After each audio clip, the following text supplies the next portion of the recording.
No importa lo que te detenga, despierta tus sentidos con la fuerza del tigre y el poder de hierbas aromáticas legendarias. Tiger Balm actúa rápido para calmar, revitalizar y restaurar. Siéntete mejor y vuelve a disfrutar la vida con Tiger Balm.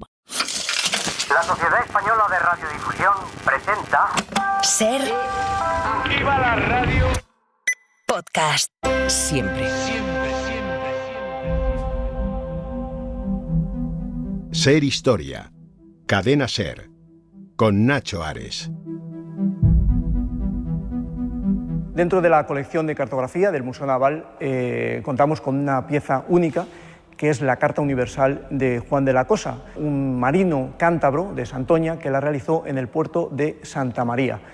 Él, para hacerla, contó con información propia, pues él viajó en los dos primeros viajes junto a Cristóbal Colón a América y posteriormente, hasta 1499, con Ojeda y con Vespucho. A toda esta información pues añadió toda la relativa a los viajes portugueses.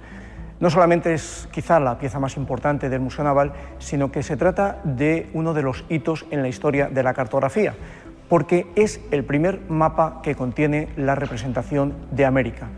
Es, por lo tanto, el origen de la cartografía americanista.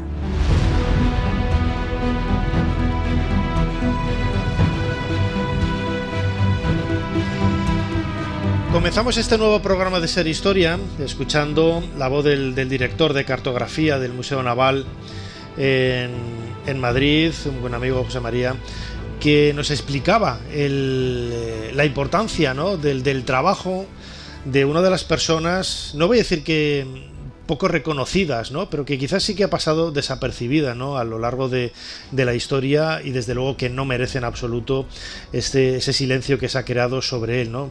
Me refiero a Juan de la Cosa. Juan de la Cosa, nacido en Santoña en el año 1460, aunque todo lo que rodea su nacimiento es gran parte de uno de sus enormes misterios. Fue cartógrafo, viajó un par de veces con Colón en esos dos primeros viajes a América, un hombre de mar, y desde luego que merecía el cronovisor al que le vamos a dedicar en este programa especial que estamos haciendo desde Torrelavega, en Cantabria, la cuna de grandes personajes y la cuna de momentos de la historia realmente sobrecogedores, que son un poco los que vamos a intentar recuperar y hacernos eco de ello en este programa de Ser Historia, un programa en el que, como siempre, intentaremos hacer un poquito más de historia.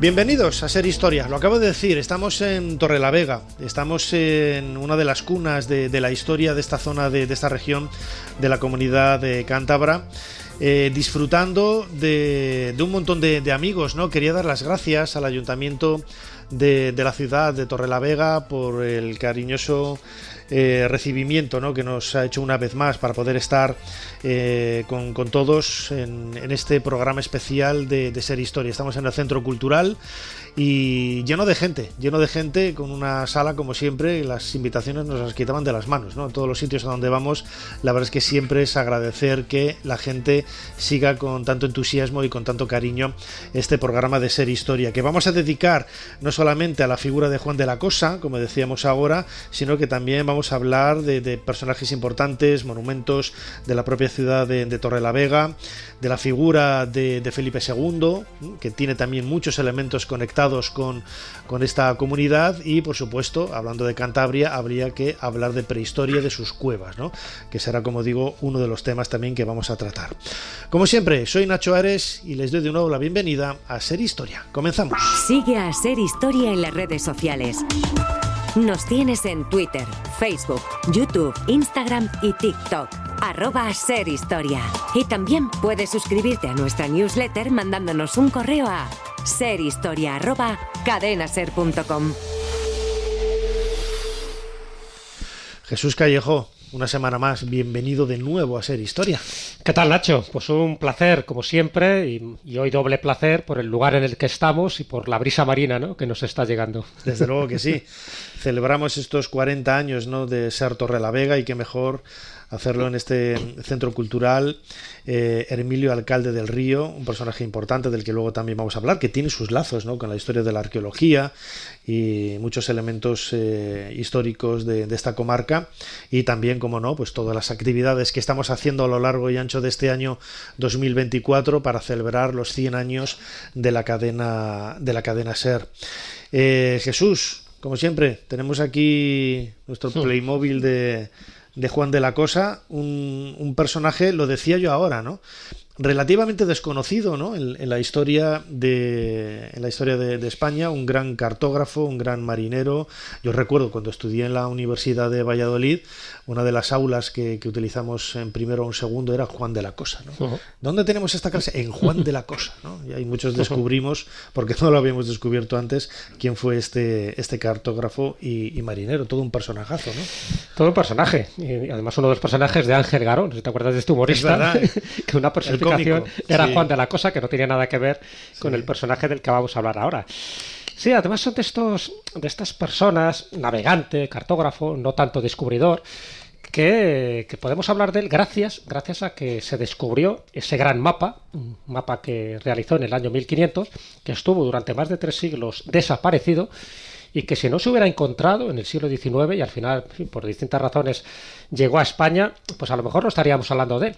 Se sabe que hizo bastantes más mapas en la época de los Reyes Católicos, hizo varios mapas para la reina Isabel, con la que tuvo bastante afinidad, y muchos de ellos han desaparecido. Pero este, casi se podría decir que milagrosamente, ha llegado a nosotros. Y claro, estamos hablando de un mapa que es muy singular por muchísimas razones de las que vamos a comentar. Ya no solo porque sea el primer mapa que contiene la primera representación de América. Primera representación de América, no donde aparece la palabra América. Tú sigue hablando, que yo me voy a hacer una fotografía contigo, como nos hacemos siempre es como un clásico. Un clásico en todas las salidas, nos hacemos un selfie. Porque donde por vez primera aparece la palabra América para designar el nuevo continente es en el mapa de Martin Watzet-Müller, de un cartógrafo alemán, que es de 1507. Pero claro, cuando hablamos de América y tal como está representada, además ahora veremos una serie de elementos desde mi punto de vista singulares que aparecen, personajes mitológicos, personajes bíblicos, parecen hasta los 3 Reyes Magos, ni más ni menos. Es curioso cómo se mezclaba lo conocido con lo desconocido, ¿no? Y sobre todo los descubrimientos oficiales con otros que luego se demostraron que no se había investigado suficientemente. Y ya te adelanto uno, por ejemplo. En el mapa de Juan de la Cosa, por cierto, es un mapa, el original se puede ver en el Museo Naval de Madrid. Aparece ya Cuba como una isla definida. En aquella época, Cuba todavía no se consideraba que fuera una isla. Para bojearla se tardó unos 7 años más y al final se descubrió que efectivamente es una isla. Pues ahí aparece descrita como una isla, con la opinión contraria de Colón, ¿sabes? Como tú acabas de comentar, él participó en los 2 primeros viajes de Colón, posiblemente en un tercero, hay una serie de dudas, también estuvo en los viajes de Alonso de Ojeda, y él conocía perfectamente las opiniones de Colón, y Colón les hizo firmar a sus navegantes, porque él fue piloto mayor, por ejemplo, de la nao, le hizo firmar como un veredicto de que Cuba no era una isla, y él aún así en 1500 lo dibuja como una isla.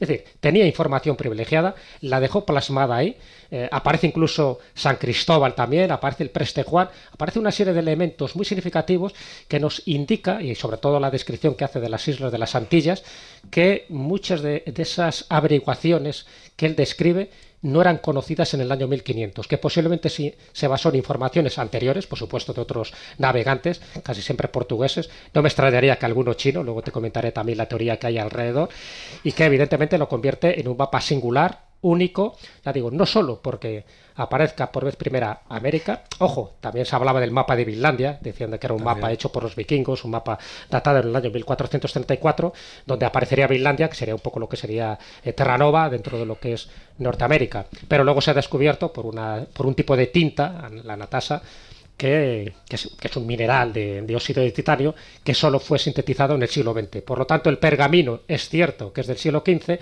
pero no tiene nada que ver con los vikingos, a pesar, y esto yo creo que ha quedado claro hace ya muchísimo tiempo, y lo hemos dicho más de una vez en el cronovisor, que los vikingos descubrieron América 500 años antes que Colón. Pero Colón es verdad que regresa, lo cuenta y se hace oficial, pero recordemos que los vikingos estuvieron en Norteamérica y sobre todo lo que es la península del Labrador, y la isla de Baffin, etcétera, etcétera.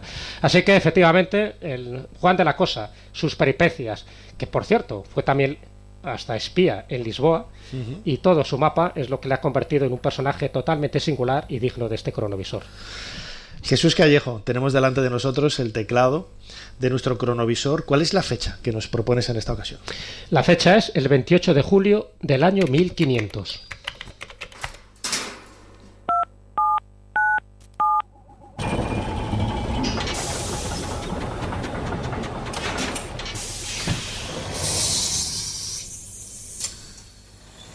Adelante, pasen. Jesús Callejo les está esperando junto al cronovisor.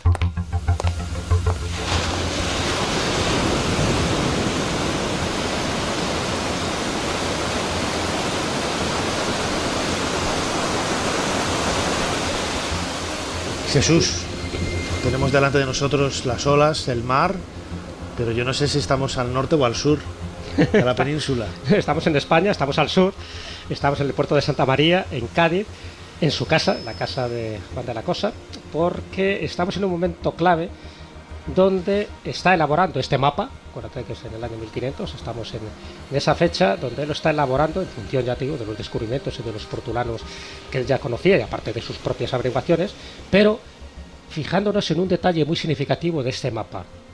Es decir, hay una rosa de los vientos, ¿de acuerdo? Esa rosa de los vientos está encima del trópico de Cáncer. Él dibujó 3 líneas, una de ellas es el trópico de Cáncer, la otra es el meridiano de las Azores, donde en el Tratado de Tordesillas delimitaron el mundo entre Portugal y España, sí. Pero esta rosa de los vientos tiene una peculiaridad. ¿Cuál es? Porque es el lugar donde él ha ubicado, justo en el centro de la rosa de los vientos, a la Virgen María con el niño.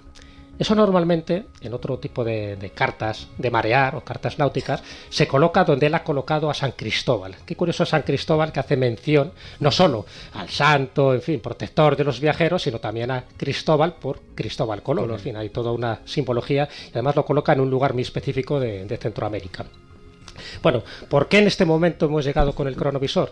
Porque esa Virgen que está entronizada, vestida de rojo, con el niño, y además flanqueada por 2 ángeles. The Lady in Red, la mujer de rojo. Exacto. No forma parte de este pergamino. Él ha dibujado previamente eso en un papel, lo ha recortado y lo ha pegado encima de esa rosa de los vientos. ¿Qué quiere decir? Que originalmente no estaba previsto que fuera ahí. Además, no forma parte de ese pergamino, que es muy extraño además, porque sabes que son 2 trozos pegados de piel de ternera. Tiene unas dimensiones considerables porque son 183 centímetros de ancho más 96 de alto, pero esto es como un pegote, es decir, un pastiche que está haciendo ahí Juan de la Cosa. Muy llamativo porque es una imagen evidentemente recortada, pegada en este lugar. ¿Por qué lo está haciendo? Sería curioso que algún día a lo mejor se pudiera analizar lo que había debajo, ¿no?, de este pastiche, porque a lo mejor había un tipo de figura que él quería tapar por lo que fuera. Entonces es una de las anomalías singulares que caracterizan a este mapa. Fíjate, es un personaje curioso, un personaje que lo decíamos antes, ¿no? Y quizás merece ser más conocido, ¿no? Y por eso lo hemos traído a este programa especial de los 40 años de ser Torrelavega, aunque no naciera exactamente en Torrelavega, pero nació no lejos de aquí, en Santoña, en el año 1460, ¿no? Y luego falleció en Colombia en 1510. Y queríamos hablar de la figura de Juan de la Cosa, pues con un entusiasta, ¿no?, de su biografía, de su historia. Benjamín Piña, bienvenido a Ser Historia. Gracias. Él me decía, yo no soy historiador, él es ingeniero, ¿no?, profesor asociado a la Universidad de Cantabria, pero realmente si tuviéramos que definir a Juan de la Cosa de alguna manera, podríamos decir que él fue ingeniero, ¿no? Quizás ese apego que tienes tú también con él, ¿no? Fue muchas cosas, porque fue diplomático. Lo primero, antes comentaba Jesús que la reina lo manda a Lisboa cuando se ve que los portugueses pasan por el Cabo Buena Esperanza y ven que van a llegar a las Indias por otro camino, y a él va de diplomático. Él es el dueño de la nao Santa María, luego es armador, es decir, pero es que además es piloto, es astrónomo, es cartógrafo, es comerciante, es decir, probablemente no se pueden vivir 50 años que vivió aproximadamente con tanta intensidad y con tantas ocupaciones y haciéndolo todo tan bien como lo hizo. Además, uno de los misterios, lo decía yo antes, ¿no? Siempre se habla de Santoña como el lugar donde nació, pero tampoco está muy, muy claro, ¿no? Porque algunos se referían a él como el vizcaíno, pero puede también que se refirieran a otro Juan de la Cosa, que no fuera él. Eso yo creo que ya hoy está claro. Es decir, ha habido años de duda, el problema de las Vizcayas cubría muchas épocas de la historia, todo el territorio norte, y las Asturias de Santillana lo tenemos aquí, es decir, el vaivén geográfico que ha habido a lo largo de la historia, es decir, la delimitación de las provincias y de las comunidades autónomas es de hace 4 días. Aquí tenemos muy cerquita, yo participé, tenemos términos municipales en las que tienen rumoroso unas veces es de Piélagos, otras veces es de Polanco. Es decir, aquí se hizo el Hospital Sierra Llana y tuvimos un conflicto de delimitación municipal histórico. Es decir, que conflictos de delimitación lo ha habido siempre. Pero yo creo que en el caso de este hombre, que está garantizado que tal, él se va muy joven al puerto de Santa María, y luego es que además en Santoña la patrona es la Virgen del Puerto.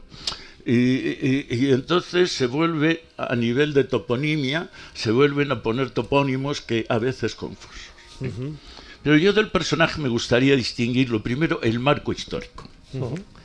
En 1453 cae Constantinopla, con lo cual todo lo que nos llegaba al mundo occidental de las Indias queda abortado, lo toman los turcos, y la necesidad es de llegar a las Indias por otro camino. Probablemente todos los grandes estados o ciudades-estados de Italia fueron fruto del tráfico del Mediterráneo, es decir, probablemente.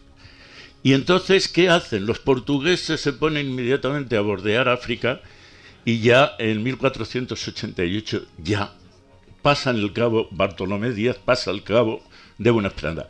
Las dos grandes potencias que habían eran Portugal y España, y los reyes de España se ponen muy, muy nerviosos. Bueno, Portugal y Castilla. Bueno, pero ya estaba Castilla, Aragón, y León, ya León estaba por otro lado, ya en 1515 ya meten Navarra por primera vez. Pero bueno, ellos estaban ocupados en la reconquista. Colón se había ofrecido antes, y ya cuando en 1492, el 2 de enero, se rinde Granada, se toma Granada, inmediatamente llaman a Colón para firmar en abril las capitulaciones, y ese mismo año, en agosto, salir hacia las Indias.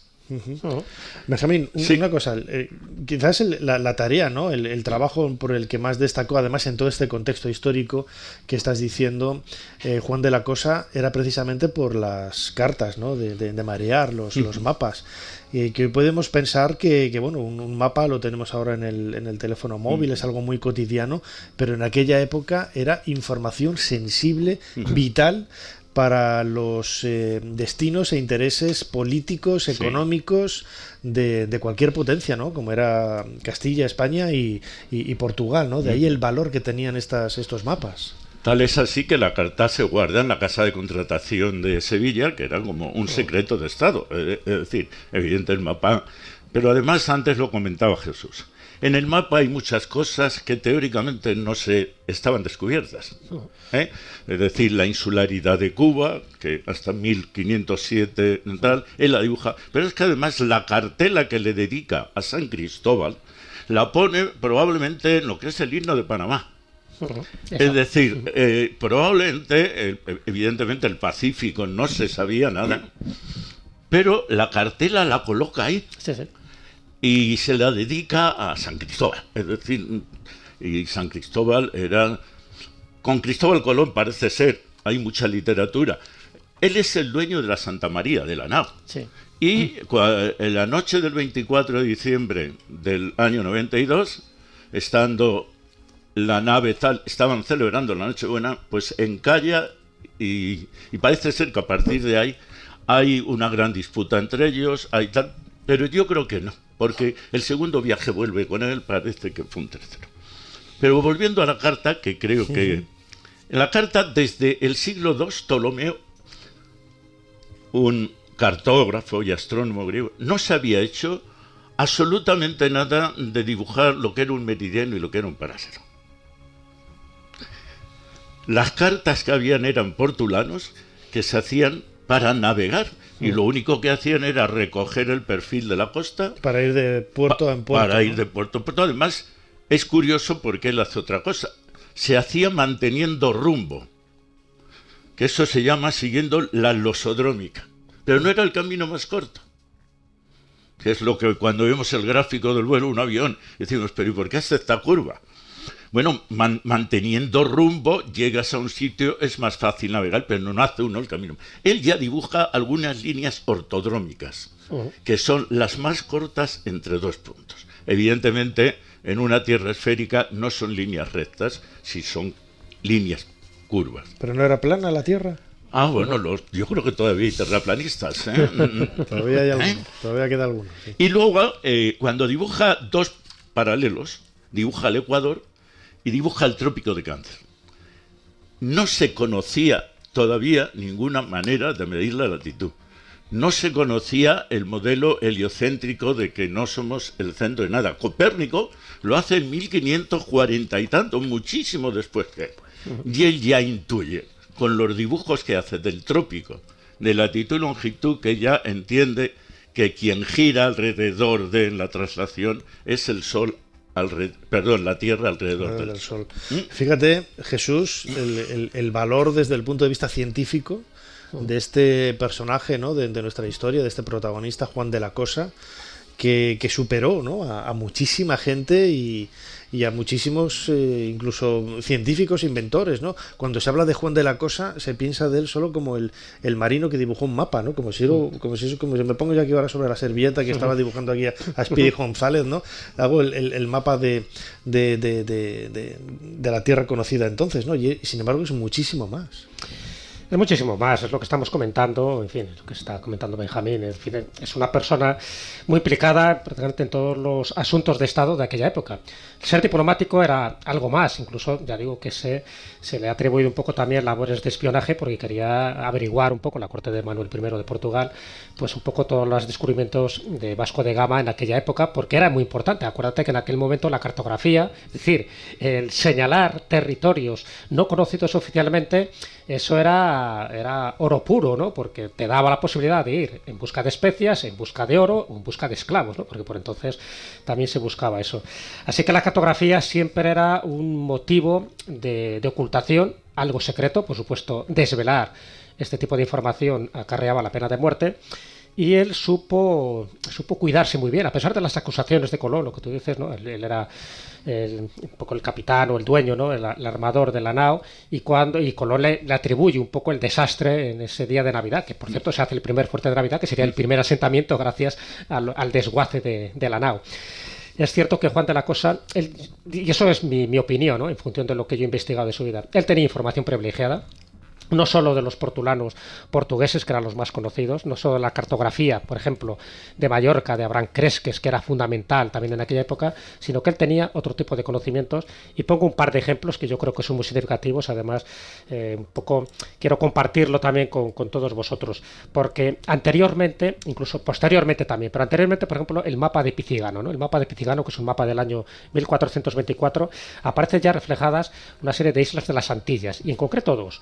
Además la llama Antilla y la otra llama Satanaces. Bueno, pues Antilla correspondería a la isla de Guadalupe y Satanaces correspondería a la isla de Puerto Rico. Esto se descubre oficialmente en el año 1493 y estamos hablando de un mapa del año 1424. En el mapa de Piri Reis, por ejemplo, de 1513, ya aparecen las Islas Malvinas, a pesar de que hasta 1592 no se descubren oficialmente, o la isla Marajó en la desembocadura del río Amazonas, que hasta 1543 no ocurre lo mismo. La península de Florida, por ejemplo, antes he citado el mapa de Wassermüller, donde aparece por vez primera la palabra América, en América del Sur, en referencia a Américo Vespucci, porque él consideraba que las Antillas no formaban parte de las Indias y que era otra cosa el continente, ¿no? Bueno, pues en esa península de Florida, que como bien sabéis oficialmente es descubierta en el año 1513 por Juan Ponce de León, ya aparecen en el mapa de Wassermüller de 1507 y en el mapa, por ejemplo, de Cantino de 1503. ¿Qué quiero decir con todo esto?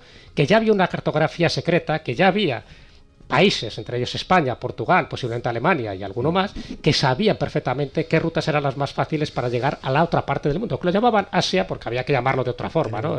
Pero evidentemente sabían que era un continente nuevo, lleno de especias. Entonces, esa cartografía secreta, es un poco la pregunta que te quería hacer a ti, Benjamín, ¿tú crees que sirvió para, por ejemplo, en el caso de Colón y en el caso de Juan de la Cosa, para que tuvieran un poco como las cartas marcadas, que sabían perfectamente dónde iban, sabían perfectamente lo que iban a descubrir? Yo creo que hay dos... Es poliédrico, ¿eh? Hay que situarse en el mundo... Se nota que es ingeniero, hay que situarse en el mundo porque estamos hablando del mundo occidental, sí. Pero China navegaba muchísimo mejor que nosotros. La brújula la utilizan los chinos desde el siglo II y nosotros empezamos a utilizarla en Italia en el siglo XII. Colón, una de las mareas, y le ayuda a Juan de la Cosa en el primer viaje, es que pensaban que la declinación, el rumbo con respecto al norte geográfico, sí, ese ángulo que se llama declinación de la brújula, variaba cuando te cambiabas en latitud, hacia arriba, hacia abajo. Pero la longitud, como era complicada, no lo sabían. ¿Y qué le ocurrió en el viaje? Que pasan por un círculo que no era ni un meridiano ni nada, en el que el norte geográfico y el norte magnético coinciden, la línea ágona, se vuelven locos. Porque el norte magnético, en vez de estar a la derecha de la polar, que era con lo que se orientaban, resulta que está a la izquierda. Esto les hizo que, por ejemplo, Cuba, que está perfectamente definida, está a 12 grados de latitud por encima de lo que debe de estar. Está casi a 40 grados de latitud cuando la realidad es que está a 20 y tantos, vamos, centrándonos. Y eso fue el error de la declinación magnética, porque ellos no hacían observación astronómica con la polar. Ellos la latitud hacían muchas cosas con el Sol, miraban la altura del Sol, sí. Pero el que realmente aportó la navegación fue Juan de la Cosa. Es decir, Colón era mucho más diplomático, pero Juan de la Cosa todo esto lo sabía. Y a lo que iba. El problema es que los chinos no conquistaron. Los chinos viajaron por todo el Índico y viajaron por África y probablemente viajaron por... pero no ocupaban, no... Sobre todo las expediciones del almirante Zheng, ¿no? Que era, de hecho hay un libro de Gavin Menzies, ¿no? Que habla del año 1421, el año que China descubre el mundo, y habla de que posiblemente fueron ellos los que estuvieron antes en América. Y yo creo que todos estos mapas estaban bajo secreto de Estado, que esto nos puede sonar. Yo he sido funcionario del Instituto Geográfico Nacional y vendíamos los mapas de España, sí. Y había que ir con el carnet de identidad y decir para qué querías el mapa. Y determinadas zonas del mapa se raspaban en las fotografías. Es decir, eso lo he vivido yo. Quiero decir que el pensar que la cartografía es un secreto de Estado, probablemente en todas las batallas y en todo lo bélico, la cartografía, por eso en España, por ejemplo, tenemos un organismo civil que es el Instituto Geográfico Nacional, que hace la cartografía, y tenemos un centro militar. Y bueno, y se sigue haciendo de alguna forma. Tú, cuando vas a algunos lugares sensibles de algunos países a través de Google Earth, de Google Maps, ves que está todo pixelado y se ve una mancha blanca, no ves lo que hay ahí. Sí, el área 51, por ejemplo, está ahí, sí, pero no se puede ver lo que hay dentro porque está todo pixelado, ¿no? Sí. Bueno, Jesús, contestándote, sí, yo creo que existía cartografía, que estaba muy, muy custodiada y que solamente estaba al alcance de unos poquitos. Y por eso esos poquitos tenían que ser diplomáticos, embajadores o algo, porque tenían evidente que viajar. Es decir, las fechas en las que viaja Juan de la Cosa a Lisboa no son casuales. Es cuando se enteran que han pasado el Cabo de Buena Esperanza. Claro. Cuando llegan primero a Cabo Verde y siguen bordeando, es cuando lo mandan la reina. Y dos datos muy significativos también. El primero es que cuando Juan de la Cosa dibuja América, lo dibuja con un color distinto. O sea, el mapa prácticamente está en ocre, pero sin embargo América está en verde. Entonces, es como destacando. Evidentemente, la teoría más fácil es la frondosidad de las selvas que, en fin, habían descubierto los primeros descubridores o conquistadores, pero llama la atención ese color verde, ¿no?, de esa frondosidad de las selvas tropicales, en comparación, ya digo, con con Asia y con Europa y por supuesto con África. Y lo otro que te quería comentar es que es la primera vez de muchas cosas. Es decir, ya hemos dicho que el mapa de Juan de la Cosa es la primera vez que aparece América como tal, una vez que ya hemos descartado el mapa de Finlandia, que no haya nadie por ahí, ya oficialmente se sabe que es una falsedad. Es la primera vez que aparece representados el Ecuador y el Trópico de Cáncer. Es la primera vez que aparece el meridiano en el que se reparte. Bueno, no sería la primera vez, creo que en el mapa de Cantino ya aparece por vez primera. Yo creo que sería la segunda vez. Es que el meridiano, hubo un primer meridiano. Sí. Luego lo cambiaron, es verdad. Luego cambiaron las leguas de Cabo Verde. Primero lo ponen a 100 leguas y luego 370 leguas. Por eso Brasil es portugués. Exacto. Qué casualidad que Cabral luego en 1500 esa es la causa. Descubra Brasil, porque bueno, me parece que también ya Cabral, que por cierto no iba hacia esa zona, sabía perfectamente que eso ya era territorio portugués. Y es la primera vez que también se menciona Venezuela. En fin, es la primera de tantas cosas que lo hace como muy insólito. ¿Y con qué impunidad se repartía en el mundo? ¿Entre los dos? Se repartieron en el mundo. Pues todo esto es para Portugal y todo esto para... Y no pasaba nada. No, y además con la vuecencia del Papa. Sí, o sea, que encima estaba como bendecido por Dios. Eran otros tiempos, desde luego, ¿no? Eran otros tiempos en donde, bueno, pues el mundo se repartía con las ideas, la ética, la moral y las leyes del momento, que muchas veces iban improvisando para hacer beneficiarse, mejor dicho, de ellas. Pero desde luego la figura de Juan de la Cosa ha marcado un poco un antes y un después en la historia de la navegación, ¿no? Y era un poco lo que queríamos recuperar, ¿no? en este cronovisor de Ser Historia, dedicado precisamente a este protagonista, ¿no? del mundo, no solamente de la historia de la navegación, sino también de la historia de la ciencia, de la historia de infinidad de cosas, porque fue un personaje absolutamente un polímata, ¿no? Un polímata, y por desgracia tuvo casi el mismo fin que todos los grandes descubridores, adelantados y pioneros de aquella época. No sabemos dónde está su cadáver, que al final murió, en fin, una refriega ahí, en lo que actualmente es Cartagena de Indias, y ahí se quedó su cadáver como tantos y tantos. Es decir, que son grandes personajes que han hecho mejor la historia de España y la historia del mundo, porque fueron los que ampliaron, ¿no?, nuestros horizontes, y sin embargo sus cuerpos pues ahora mismo no tienen una tumba real donde tú puedas depositar un ramo de flores o sencillamente pues un recordatorio. Yo quisiera apuntar el detalle técnico probablemente que identifica un mapa, no hemos hablado, es la escala. La escala de un mapa es la relación entre la realidad física y lo que hay dibujado en el papel. Pero como las proyecciones no pueden mantener la realidad física en un papel, hay que deformar o los ángulos o las distancias. Para navegar se utilizan proyecciones conformes. Y él, que pone, además de el rumbo principal, pone 18 rosas de viento, él intenta hacer una navegación para hacer una proyección conforme, en la que los ángulos se conservan. El ángulo que se marca en la Tierra es el mismo que en el plano. Pero si se mantienen los ángulos, las distancias se estropean. Es lo que se llama una anamorfosis lineal en la distancia. Y entonces él tiene la escala metida, si alguna vez veis el mapa, lo tiene metido, tiene unas rayitas en la parte de arriba y unas rayitas en la parte de abajo. Es como ahora cuando en un mapa se dice escala gráfica, y se pone un trocito así, se dice, eso es 1 kilómetro, eso son 10 kilómetros. Este es el primero que lo hace. Y además lo hace con una inteligencia impresionante, porque si en un mapa la escala no es igual en todo él, el poner un trocito y decir, estos son 10 kilómetros, habría que decir, 10 kilómetros en este sitio. Bueno, por eso él hace a lo largo de todo el mapa rayitas de escala. Analizando esto, haciendo la cartometría de esto, resulta que donde estaba el error era en el conocimiento del radio de la Tierra.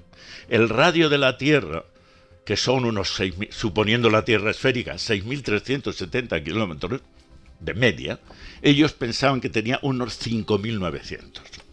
Claro, se comieron todo el Pacífico. Por eso Zipango, que era Japón, en los mapas aquellos, cuando se situaba, caía prácticamente en Cuba. cuando se le quitaba el Pacífico. Pero el dato de la escala, nadie desde Ptolomeo en el siglo II, que había dibujado meridianos y paralelos, había sido tan inteligente y sabiendo que la escala en un mapa que conserve los ángulos, la escala a lo largo del mapa tiene que ser distinta de un punto a otro. Básico realmente, como todo lo que hacía Juan de la Cosa, ¿no? Hilaba muy fino en ese trabajo como cartógrafo, como dibujante, como marino, como armero, como espía, como diplomático, todo lo llegó a hacer fantásticamente bien el protagonista de nuestro cronovisor, Juan de la Cosa. Benjamín Piña, ingeniero, muchísimas gracias por habernos ayudado a hacer un poquito más de historia. Muchísimas gracias a vosotros, he aprendido mucho. Y Jesús Callejo, crononauta, os lleváis este aplauso enorme de la sala de Torrelavega. Muchísimas gracias. Gracias, Nacho, ha sido un placer. Gracias. Muchas gracias. Y gracias, Torrelavega. Me han llegado rumores en el harén de que Ramsés está intentando apartarte de la sucesión al trono y colocar en tu lugar a tu hermanastro. Si es así, se confirman mis sospechas más sombrías, algo que no estoy dispuesta a consentir. El viejo Ramsés no es consciente del peligro que corre. Ser Historia con Nacho Ares. Todo lo que quisiste saber de la historia, la madrugada del sábado al domingo en la cadena SER.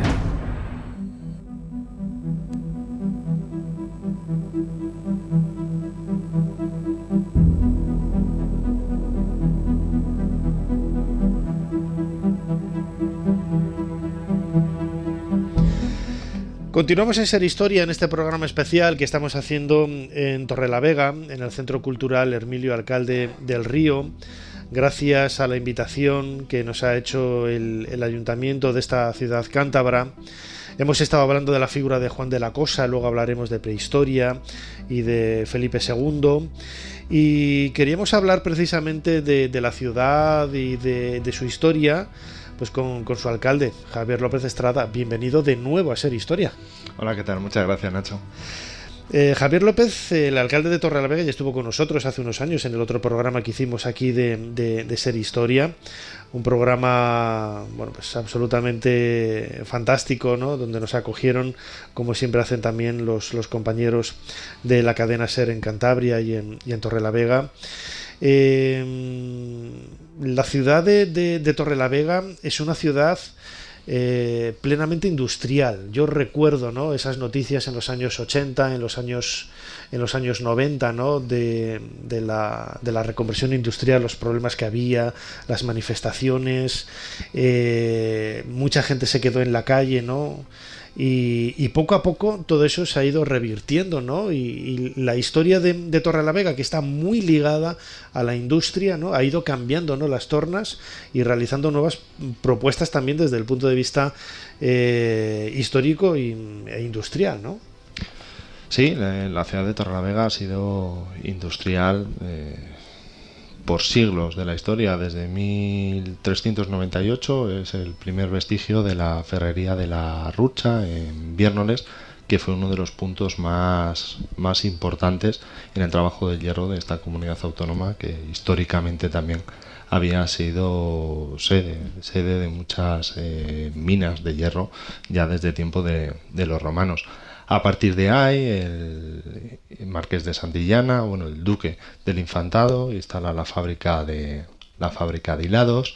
Posteriormente ya llegan las grandes industrias, como puede ser Azucarera Montañesa, el edificio de la lechera, que por cierto es el primer bien declarado de interés cultural de carácter industrial de nuestra comunidad autónoma, que ahora mismo estamos rehabilitando. Posteriormente fue una fábrica de leche y a partir de ahí nace el apogeo industrial de la ciudad, con fábricas pues como Solvay, como Isniace algo más tarde, como Armando Álvarez, como Aspla, hasta esos años 80 en que esto se empieza a complicar. Los países dejan de lado la gran industria, entienden que se puede vivir sin fábricas, y nosotros sufrimos una crisis en la que pues esas grandes fábricas de 3.000, 4.000 trabajadores en algunos de de sus mejores momentos, pues pasan algunas a cerrar, como es el caso de Isniace, y otras a reducir mucho su plantilla. Pero mira, el último programa que tuvimos en Torrelavega fue en el COVID. Celebramos el 125 aniversario de la ciudad, que fue a partir de 1895, fue en el año 2020, coincidió justo con el COVID, y ese ha sido un momento clave para la historia industrial, yo creo, a nivel europeo y a nivel estatal. Los estados han dado cuenta de que es necesario producir de manera interna para de esta manera tener autonomía geopolítica. Y ahí estamos compitiendo, intentando atraer nuevas inversiones, fábricas más sostenibles, más verdes, más adaptadas a las nuevas tecnologías. Industrias de litio. Sí, hidrógeno. Litio, hidrógeno, cloro, metanol. Yo creo que dentro de 100 o 200 años se hablan de Ser Historia otra vez en Torrelavega, seguirán hablando de industria. Lamentablemente yo no podré hacerlo. Yo tampoco. Espero no ser alcalde tantos años. No estaremos ahí, alcalde, usted y yo. Antes lo decía, ¿no? Al principio, en la presentación, estamos en el Centro Cultural Hermilio Alcalde del Río, que es un nombre vinculado precisamente a la historia de la arqueología, ¿no? de esta comarca, y que además no solamente fue alcalde, haciendo honor, ¿no? de su propio apellido, sino que, insisto, ¿no? estuvo apoyando, ¿no? y trabajando muchos de esos proyectos en una zona tan rica desde el punto de vista arqueológico como es Cantabria, ¿no? Sí, al Hermilio Alcalde del Río le debemos muchísimo en la ciudad de Torrelavega, por eso se decide en su momento darle el nombre de esta sala cultural a su figura. En 1866 nace en Villamediana, un pequeño pueblo de Palencia, a 18 kilómetros de Palencia, que ahora tiene 160 habitantes, y muy jovencito viene a Torrelavega, su madre enviuda, y viene a la ciudad. Ahí se hace un hombre de referencia. En 1902 empieza con otra persona importante de la ciudad, Augusto González Linares, a estudiar las cuevas de Altamira, y ahí empieza a picarle el gusanillo de la arqueología, que es donde él verdaderamente destaca a nivel global. A nivel local es el director de la Escuela de Artes y Oficios durante 50 años, lo cual en una ciudad plenamente industrial con 3.000, 4.000 trabajadores en algunas de las fábricas, pues es una cosa muy importante. La Escuela de Artes y Oficios sería el equivalente a las ingenierías ahora incluso, o a la formación profesional. Es alcalde entre 1920 y 1922, y a partir de esas primeras pinitos en el mundo de la arqueología con Augusto González Linares en Altamira, empieza a ser una figura importantísima dentro de la arqueología de todo el territorio cántabro e incluso del oriente asturiano. Le debemos, por ejemplo, el estudio, el descubrimiento de las pinturas de la cueva de la Pasiega. Le debemos una edición de un libro que financia el príncipe de Mónaco, Alberto I de Mónaco, que estuvo aquí hace pocas fechas. Que estuvo aquí, el que trabajó era el tatarabuelo, el actual príncipe es el tataranieto, que financia un libro que se llama Las cavernas de la región cantábrica, que es un libro de referencia cuyo uno de los autores es Hermilio Alcalde del Río. Pues fíjate, desconocía totalmente la historia de este personaje tan curioso, ¿no? Hermilio Alcalde del Río, a quien le debemos tanto aquí en la arqueología cántabra, pero no es el único personaje importante, ¿no? Torrelavega se caracteriza pues también gracias a la economía tan boyante, ¿no? que rodeó siempre al mundo industrial. Pues grandes familias se asentaron aquí. Estaba viendo ahora, por ejemplo, el escudo, ¿no? de Torrelavega en la bandera con el Ave María, Ave María Gratia Plena, ¿no? que es un poco el símbolo de la familia de los Mendoza, y también de la familia de los, se me ha ido el nombre, los Garcilasos. No, los Garcilasos, no, hay otra familia que son los que se casan con los Mendoza, que son los de aquí, ahí se me ha ido el nombre, ahora me acordaré.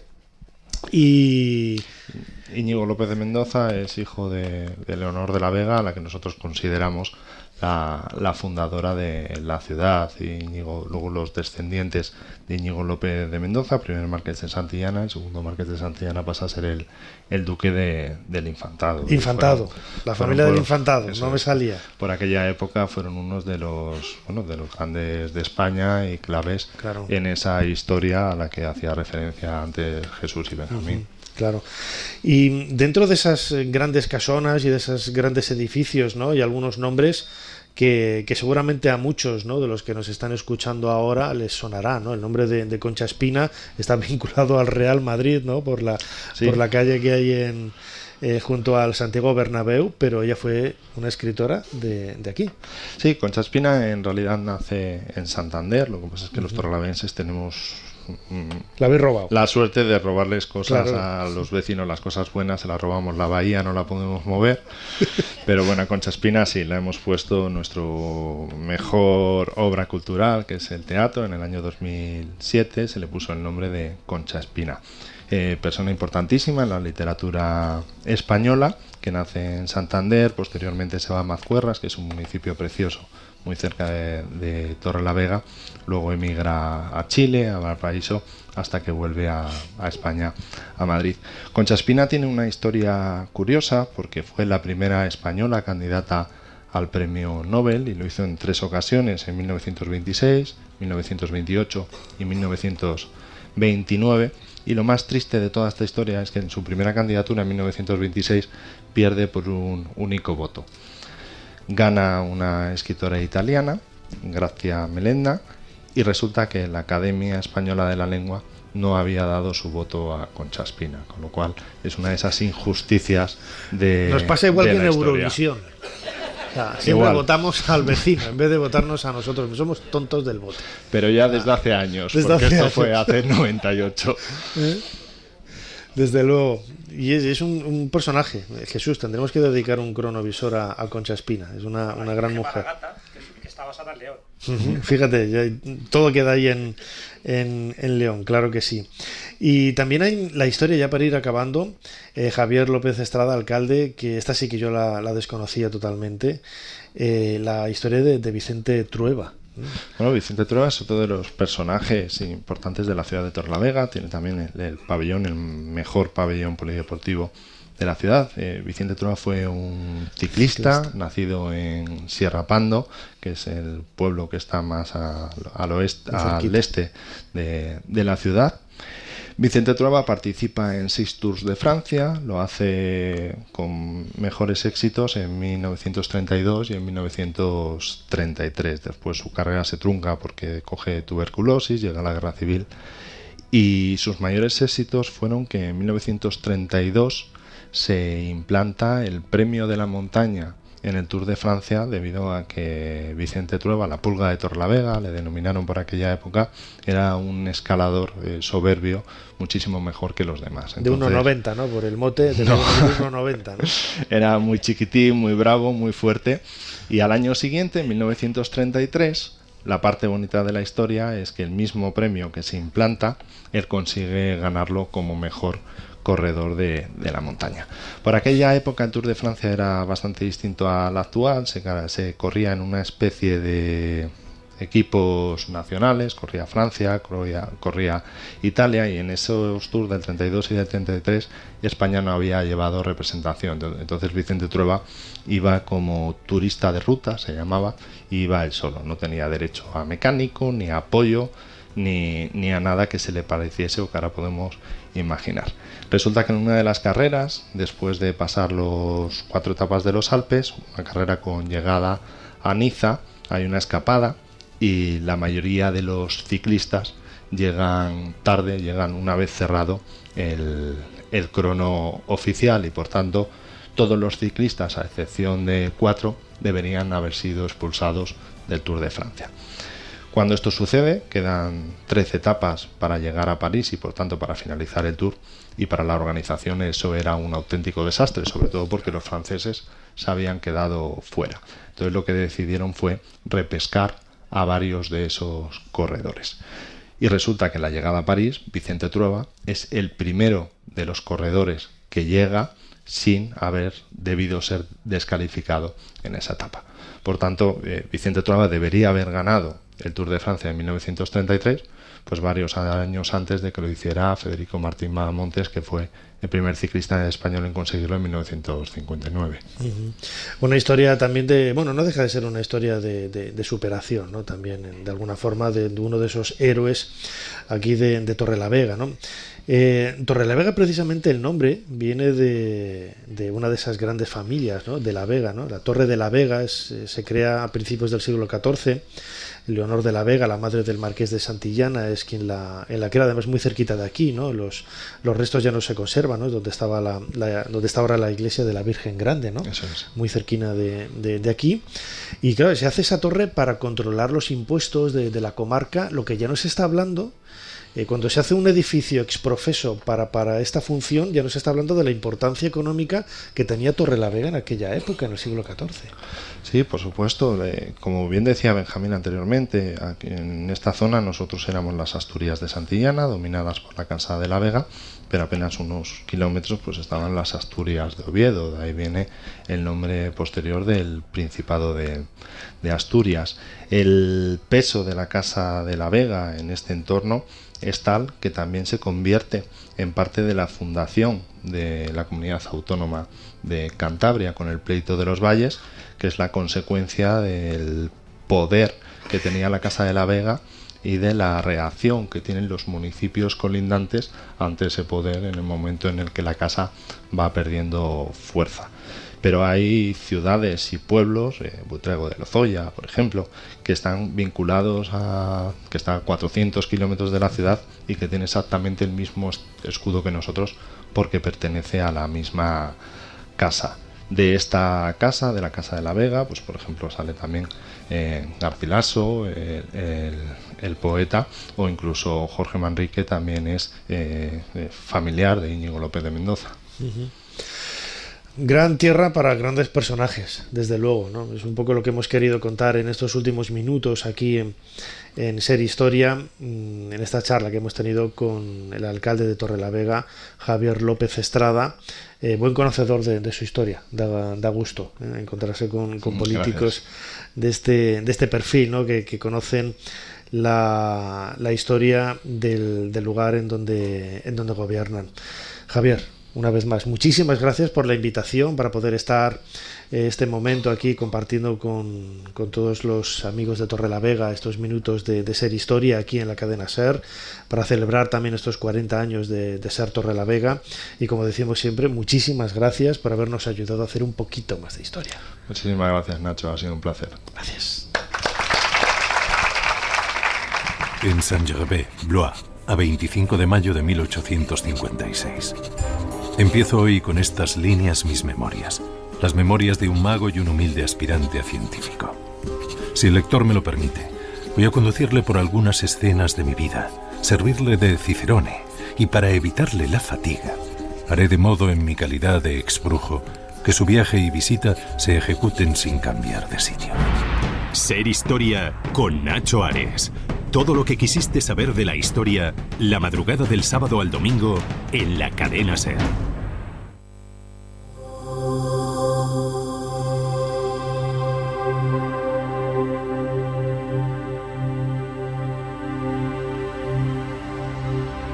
Uno de los rasgos que destacó el propio comité en su decisión, que es una decisión razonada, era precisamente el excelente estado de conservación de este arte, no solamente de la Cueva del Castillo, sino de las 10 cuevas, incluida Altamira, que están incluidas dentro de esta declaración. La Cueva del Castillo es sabido por todos los especialistas y por gran parte del público ya, es uno de los sitios, un arte rupestre más importantes de Europa occidental, ¿no? Y cabe decir del arte parietal paleolítico mundial.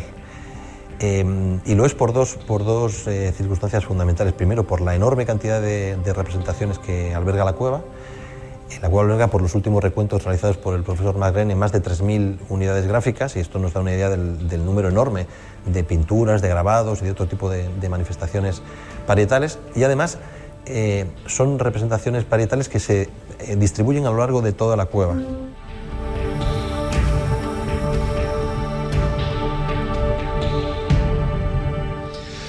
Continuamos en Ser Historia en este programa especial que estamos haciendo desde Torrelavega, en el Centro Cultural Hermilio Alcalde del Río.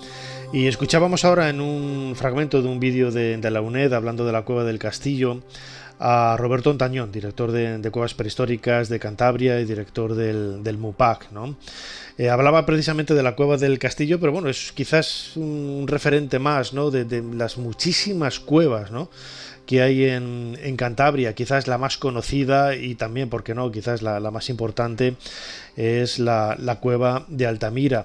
Y precisamente para hablar de ella y de cuevas y de prehistoria y de esos momentos fascinantes que se vivieron aquí en Cantabria pues hace decenas de miles de años, contamos con la antropóloga Pilar Fatás, que es directora del Museo Nacional y Centro de Investigación de Altamira. Pilar, bienvenida a Ser Historia. Muchas gracias, Nacho.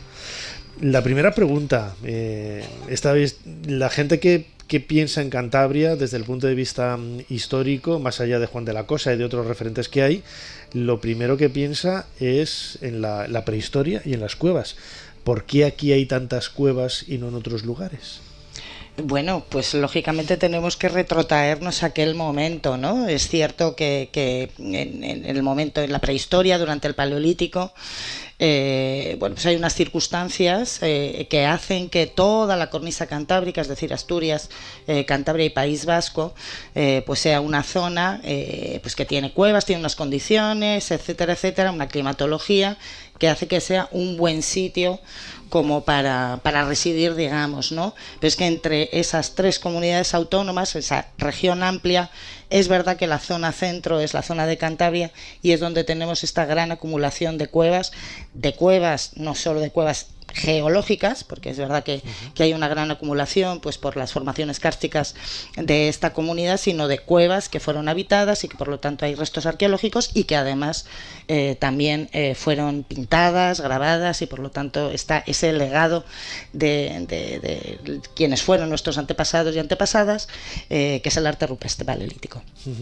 Quizás cabría la posibilidad de que todavía quedan por descubrirse cuevas quizás en Asturias o en Euskadi que todavía no se han descubierto y que completarían un poco ese perfil cantábrico, ¿no? Incluso con parte también de Galicia, por supuestísimo, porque, insisto, es extraño que estén todas las buenas y bonitas, perdónenme mis amigos asturianos y vascos, están aquí en Cantabria, ¿no? Por lo menos las que mejor se han vendido, ¿eh? Bueno, no podemos olvidarnos de las maravillas que también tienen nuestros vecinos asturianos, como es la cueva de Tito Bustillo, o como la maravillosa cueva de Caín, por ejemplo, Santimamiñe, en el País Vasco. Sin duda alguna, quedan cuevas por descubrir, y de hecho en los últimos años se están descubriendo en la cornisa cantábrica y en otras muchas regiones europeas cuevas con arte rupestre. Es que, a ver, eso es sorprendente, porque las cuevas siempre han estado ahí. Sí. ¿Cómo es que aparecen de pronto? Bueno, no es que aparezcan de pronto, a ver, es que estos grandes santuarios, como pueden ser los que acabamos de nombrar, Tito Bustillo, Altamira, Castillo, Ecaín, por ejemplo, etcétera, es muy posible que no vuelvan a aparecer una de estas grandes cuevas, ¿no? Pero lo que está apareciendo en estos últimos años pues son cuevas que tienen restos de arte rupestre que quizás pues son grabados, por ejemplo, muy finos, o que sus pinturas están muy desvaídas, y que por lo tanto en una cueva que se pensaba que no había arte rupestre, ahora pues hay incluso muchas personas del mundo de la espeleología que van con otros ojos y entonces lo están encontrando, y por eso pues está incrementando la nómina de cuevas con arte rupestre. Claro. Has dado un poco en la clave, ¿no?, de una de las preguntas que yo quería hacer. Estas cuevas tenían parte de zona habitacional y parte de santuario, ¿no? Son en el mismo lugar. Luego hablaremos, ¿no?, de qué temporada se usaban, si era la cueva de verano para ir de vacaciones y esas cosas, ¿no? Bromas aparte. Pero sí que es cierto que estas cuevas tienen varias zonas, ¿no? Quizás las zonas más internas, las más sensibles, ¿no?, quizás a esa percepción, ¿no?, del mundo intrascendente, son las que se vinculan a los santuarios, y la parte más cercana al exterior es donde se dedicaba a la vida cotidiana, ¿no? Bueno, pues en términos generales digamos que sí, pero es verdad que en los últimos años la investigación ha hecho que este esquema varíe mucho. Y ahora mismo estamos encontrando cuevas donde hay restos de vida cotidiana en el mismo sitio donde hay también arte rupestre. Estamos encontrando arte rupestre muy cerca e incluso conocemos grandes cuevas de aquí de Cantabria como la cueva de Chufín, con esos grabados maravillosos que hay justo en la entrada de la cueva, además de las pinturas que hay en su interior. Con lo cual, el avance de la investigación, que en estos últimos años está siendo muy relevante en el mundo del arte rupestre, está desvelando nuevos patrones de habitación y de su vinculación y de la vinculación espacial con el arte rupestre. Hay una gran variabilidad. Hay espacios como puede ser la cueva de Altamira, el techo de los polícromos, que está claro que estarían hechos pues para que muchas personas pudieran disfrutarlo y, quien dice, sí, hacer allí ritos, mitos, lo que fuera. Y en cambio hay otros espacios que son muy reducidos, en los que solo es posible que entre una persona y que por lo tanto solo una persona vea simultáneamente esas representaciones de arte rupestre, con lo cual los esquemas son tan amplios que hay un mundo de posibilidades y de hipótesis, que es lo que hace apasionante la investigación del arte rupestre. Claro. ¿Cómo nos tenemos que imaginar la vida hace 20.000, 30.000 años o 15.000, ¿no? Que es así un poco el Paleolítico superior, ¿no? Grosso modo, hace 15.000 años, ¿cómo era la vida en aquel momento? Bueno, pues entendemos que la vida estaría dedicada pues a abastecerse de lo que necesitaban para vivir, ir a buscar agua, de salir a cazar, de por supuesto salir a recolectar frutas, frutos, de ir al río a pescar, a marisquear, de estar conversando en torno a un fuego, es decir, socializando, que esto es algo que parece que siempre se nos olvida, de estar descansando, de estar cuidando a los ancianos, estar cuidando a los pequeños, y alguien especial pues posiblemente realizando el arte rupestre en estas mismas cuevas. Claro, porque es muy difícil, ¿no?, interpretar, lo hemos explicado aquí muchísimas veces en Ser Historia, cuál es la diferencia que hay entre prehistoria y la historia. Bueno, pues la prehistoria es cuando no hay escritura. ¿Cuándo nace la historia? Cuando empieza a haber escritura, ¿no? Y en la prehistoria, como es lógico, no hay escritura. Sin embargo, hay incluso algunos investigadores, ¿no?, que han avanzado la posibilidad de que esas representaciones de animales, de mamíferos, puedan crear una serie de códigos que fueran interpretados, ¿no?, por las personas de aquella época y que los pudieran leer, entre comillas, ¿no?, que no deja de ser, pues igual que ves ahora el escudo de España, el escudo de Torrelavega, tú sabes, ¿no?, lo que te está transmitiendo ese mensaje que hay ahí, es un mensaje visual, no hace falta que sean letras, no es una imagen que tú interpretas en el cerebro y ya sabes a qué se está refiriendo, ¿no? Es muy complicado, ¿no?, meterse en la cabeza de un hombre, de una mujer, de hace casi 30.000 años o 25.000 años, porque en el fondo son personas como nosotros, no eran brutotes con pelo así, bueno, no había peluquerías, llevaban el pelo como podían, pero exactamente como nos están viendo a Pilar y a mí ahora, exactamente iguales, y hablarían exactamente igual y gesticularían exactamente igual, no eran tontos, no eran, bueno, pues eran igual de tontos que podíamos ser nosotros, ¿no? Pero ese tipo de lenguaje a través de las pinturas es muy difícil de interpretar, ¿no? Bueno, yo diría que ahora mismo es imposible. Creo que sí que todos hayamos llegado a un consenso de que efectivamente es un medio de comunicación, ¿no? El arte rupestre no son unos paisajistas, ¿vale?, que decoran el sitio en el que viven o las cuevas en las que están o pasan por allí, ni muchísimo menos. Es decir, estudiando la temática que ellos representan, pues vemos la importancia, la relevancia que le dan a los animales, pero no a todos los animales, es decir, hay una selección intencionada de los animales que representan.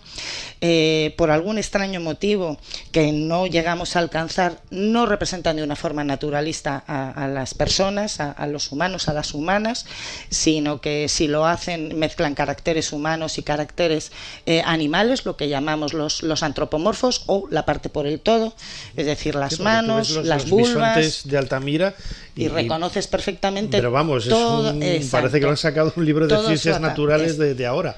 En cambio, ves un paisanín y dices, parece un queco que he dibujado yo ahora aquí en una servilleta, ¿no? Llama la atención, ¿no? Y luego los signos, ¿no? Que sería como la tercera categoría, que los signos pues son formas abstractas que además son súper abundantes. Lo que pasa que casi que no se dan tanto en cuenta como los animales representados, ¿no? Pero son signos que tienen formas estereotipadas, que se repiten no solo dentro de una misma cueva, como puede ser la cueva de Altamira, sino en cuevas a kilómetros, es decir, tenían un significado. Pero como tú bien decías, es muy difícil o imposible tener el código que nos permita descifrar lo que digamos que eran símbolos, pero desde los animales, a cómo representaban a las personas, a esos signos, e incluso a la composición entre ellos, ¿no? Claro, estamos pensando de vida en cuevas. ¿Cuánta gente podría vivir en una cueva? Pues hombre, dependía del tamaño de la cueva. Nosotros en Altamira calculamos, bueno, pues que podría ser un grupo de unas 30, 40 personas, digamos lo que se llamaría como una familia extensa, ¿no? Es decir, varias parejas con sus ancestros, con sus descendientes y demás. En la cueva de Altamira sí que era un sitio que residían, ¿no? Un poco aludiendo a lo que comentabas antes, pero hay en cambio otras cuevitas que son pequeñas, pues que simplemente eran sitios donde residían cuando iban a una zona a cazar, por ejemplo. O sea que también hay muy diferentes patrones de vida y luego sobre todo ese patrón de movimiento por el territorio. Eran seminómadas. Claro, que es un poco lo que marca también la identidad. Cuando decías ahora, Pilar, que se repiten algunas imágenes en diferentes cuevas que a lo mejor están distantes kilómetros o cientos de kilómetros, eso significa que esas comunidades se movían, ¿no? de aquí para allá y había seguramente pues contacto, ¿no? con otros grupos humanos similares a los suyos y de ahí nacía un poco pues la semilla de lo que llegamos hasta ahora, ¿no? Sin duda alguna. Es decir, viajaban las personas, con las personas viajaban las ideas, con las personas viajaban las herramientas, por lo tanto la tecnología, y me atrevería a decir que bueno, en ese momento, desde el sur de la península ibérica hasta prácticamente los Urales, hasta Rusia, hubo verdaderamente la primera comunidad cultural, digamos que era la primera Europa. Y estas cuevas eran utilizadas también dependiendo un poco de la estacionalidad, ¿no? Imagino que sabrán, bueno, seguro, que se han hecho estudios de semillas, de frutos, que permiten saber cuándo, en qué época del año se ha utilizado estas cuevas, ¿no? Yo lo decía antes de broma, ¿no? Estas cuevas para el invierno y para el verano nos vamos a un sitio más fresquito, pero en realidad era así, ¿no? No hemos cambiado prácticamente nada en miles de años. No, efectivamente, porque básicamente lo que ellos se moverían en función de los recursos disponibles, lógicamente. Entonces, bueno, pues cuando hiciera más frío, digamos, y en las montañas pudiera haber pues más nieve, bajarían más hacia la zona litoral y en busca de esos ciervos que habría en las praderas frente a la costa, digamos, y en cambio en otros momentos pues subirían más hacia la montaña, pues a por cabras, etcétera, etcétera. Es decir, que ellos se movían también en función de los recursos. Hay que decir que las personas del Paleolítico todo les proveía la naturaleza y bueno, pues fueron los primeros sostenibles, ¿no? Porque sabían cómo tenían que utilizar los recursos sin agotarlos, porque si los agotaban, pues al año siguiente no iban a tener ya los recursos necesarios para continuar viviendo. Es curioso, ¿no? Antes mencionaba yo el mundo de las fechas, ¿no? Yo recuerdo que cuando estudié prehistoria y historia antigua en la Universidad de Valladolid, que a mí me dio clase en primero Julio Manzano, ya tristemente fallecido, un profesor extraordinario, al hablar de Paleolítico superior, grosso modo, hace 15.000 años. Y claro, hablar de estas cuevas hace 15.000 años, yo recuerdo una de las últimas entrevistas que hice con José Antonio Las Heras, tristemente fallecido también, director del Museo de la Cueva de Altamira. Fue cuando salió toda esa revolución, ¿no? De las cronologías, que donde antes se decía que eran 13.000, 15.000 años, ahora se retrasa casi hasta los 40.000, 35.000, 36.000 años, ¿no? Que eso abre de una forma extraordinaria el espectro de la investigación, pero también la complejidad, ¿no? Del estudio de los grupos humanos que había ahí. Absolutamente, es decir, por eso te decía que en los últimos años estamos viviendo un avance en la investigación del arte rupestre en muchos campos que está haciendo, bueno, pues muy interesante y que cambia mucho el esquema de lo que tanto tú como yo estudiamos en su momento en la universidad. Mira, por ponerte solo un ejemplo, con esta aplicación de estas nuevas tecnologías que permiten datar los pigmentos rojos, que son pigmentos minerales y que no contienen carbón, por tanto no se pueden datar con carbono 14, por ponerte un solo ejemplo, todos tenemos en la mente el techo de los polícromos. En el techo de los polícromos de la cueva de Altamira actualmente el signo más antiguo está datado en más de 35.000 años y las últimas figuras antes del derrumbe de esa gran boca están datadas en hace unos 14.000 o 15.000 años. Es decir, que solo en ese espacio de 150 metros cuadrados de superficie de techo tenemos 20.000 años de arte de nuestros antepasados, nuestras antepasadas, de arte rupestre paleolítico. Por eso Altamira es tan relevante, porque es que es una monografía sobre el arte rupestre paleolítico, desde las primeras figuras de los primeros grupos humanos hasta prácticamente los últimos. Y yo creo que, bueno,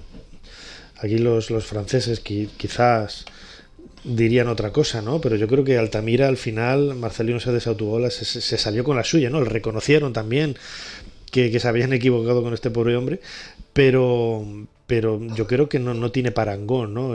Como un enclave en la investigación prehistórica la cueva de Altamira. No tiene parangón, incluso hoy los franceses lo reconocen, incluso, que no tiene parangón, sí, bueno. Con boca pequeña, pero lo tienen que reconocer. A ver, es que Marcelino Sáenz de Sautuola verdaderamente fue su descubrimiento científico de la cueva de Altamira fue un hito para la prehistoria. Estamos hablando de un momento en que precisamente estaban pensando en que nosotros en época paleolítica éramos esos brutotes, que solo éramos capaces de tallar unos objetos con las piedras, con el sílex y los huesos y el asta, ¿no? Nadie pensaba en ese momento que con nuestras mismas capacidades éramos capaces de hacer una obra de arte como la cueva de Altamira. Y eso fue pues una revolución, porque es cuando se empezó a pensar en los humanos del Paleolítico de una manera diferente. Empezó a pensarse en el comportamiento simbólico de nosotros en aquel momento, ¿no? Y eso fue un cambio radical en la disciplina y desde entonces pues hasta ahora, y por lo tanto bueno, hay que reconocerle a Marcelino eso, porque además en un mundo en el que no tenía ninguna referencia, él fue capaz de con los datos que obtuvo de su visita a la cueva hacer un análisis certero, de identificar el animal que estaba allí representado, de ponerlo en relación con el material arqueológico que sí había encontrado en la boca de la cueva, incluso colorantes, es decir, mineral de hierro, los carbones, etcétera, etcétera. Es decir, hizo un análisis muy minucioso que se puede leer en ese breves apuntes sobre algunos objetos prehistóricos de la provincia de Santander, que es una delicia. Fantástico, yo tengo es el una delicia, delicioso. efectivamente, yo lo recomiendo, pues es delicioso el cómo habla y además es que les otorga esa capacidad artística, ¿no? Y es muy interesante y eso es innegable, que fue, bueno, pues surgió de la mentalidad de Marcelino Sáenz de Sautuola, y todo el mundo de la arqueología y los investigadores del arte rupestre, no solo los franceses, sino de todo el mundo, se lo reconocen. Desde luego, Altamira, la figura de Sautuola fue un antes y un después, ¿no? En la historia de la arqueología y en la historia de la prehistoria, ¿no? Un mundo en el que siempre, bueno, pues también por algunas viñetas, el mundo del humor, del cine, ¿no? Hemos pensado en esa brutalidad, en esa idiotez de los hombres y de las mujeres prehistóricos, pero yo siempre pongo el mismo ejemplo, ¿no? O sea, a un tío del Paleolítico le das un móvil, se puede sorprender al principio, pero a los 5 minutos te sabe abrir y llamar por teléfono y todo. En cambio, a nosotros nos pones hace 20.000 años en una cueva y duramos 2 días, ¿eh? Duramos 2 días, pero duramos 2 días. Así que, desde luego, eran igual que nosotros, pero yo creo que mucho más listos. Desde luego que sí. Pilar Fatás, directora del Museo Nacional y Centro de Investigación de Altamira, antropóloga, muchísimas gracias una vez más por habernos ayudado a hacer un poquito más de historia. Muy bien, muchísimas gracias, Nacho, ha sido un placer, de verdad. Gracias.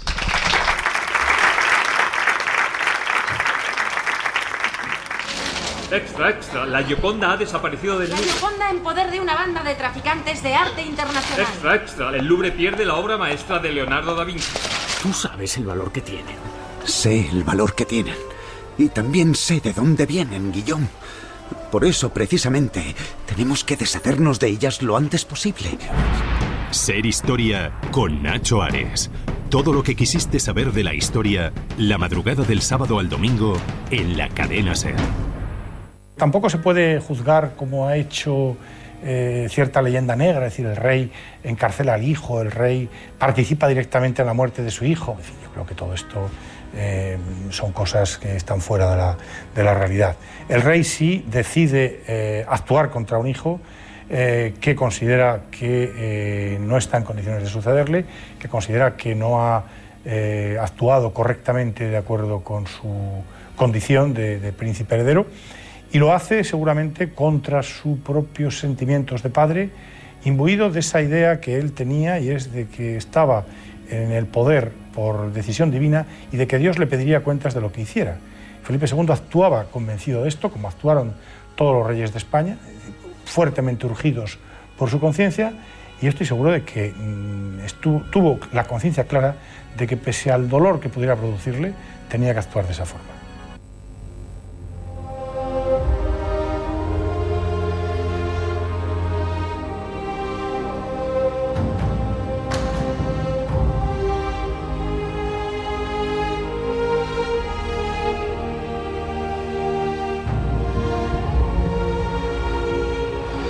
Continuamos en Ser Historia. Acabamos de escuchar un corte de la serie de televisión Rey de Reyes, hablando de Felipe II, una serie de 2010, y era la voz de Luis Ribot, catedrático de Historia Moderna de la UNED, que precisamente él fue también profesor mío en la Universidad de Valladolid cuando yo estudié allí Historia Antigua.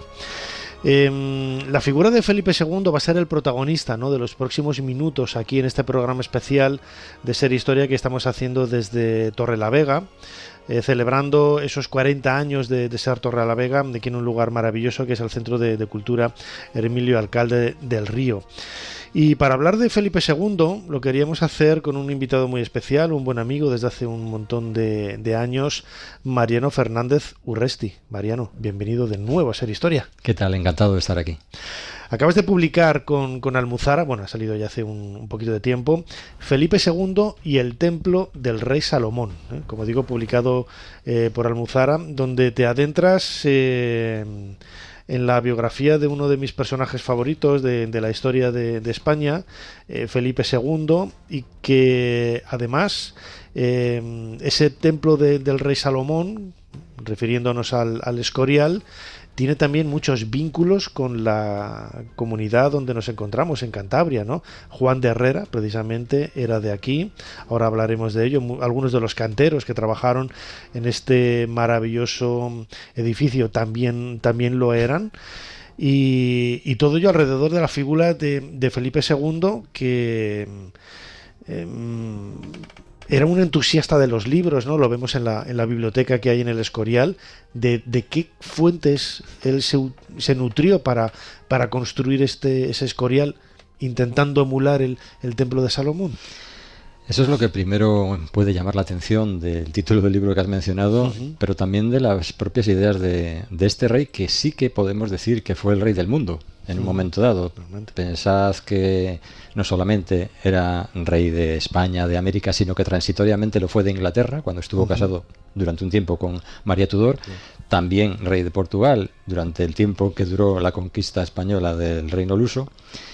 Pues bueno, tradicionalmente se dice que el Escorial nace como idea de conmemorar la batalla de San Quintín en 1557 sobre las tropas papales y francesas, y como se celebra, o tuvo lugar, el 10 de agosto, día de San Lorenzo, pues que la forma, el dibujo, el plano del monasterio guardaba relación con la parrilla sobre la que, según la leyenda, habían asado vivo al mártir cristiano. Pues no es así.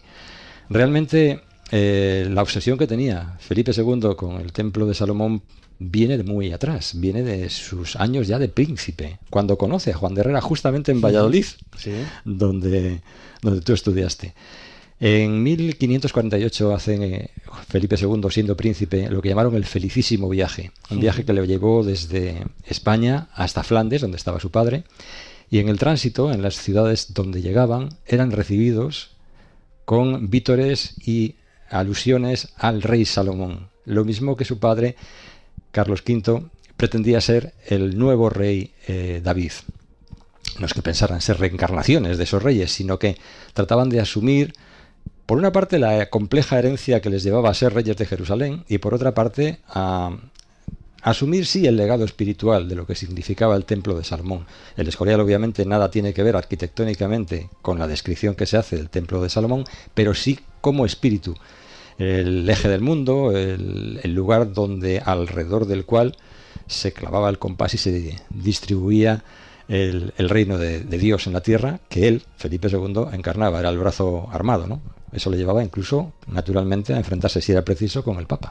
Claro, es curioso, ¿no? El hecho de que encontramos en Carlos V, Carlos I de España, V de Alemania y su hijo Felipe II, el hecho de esos vínculos que tenían con una tradición ancestral, ¿no?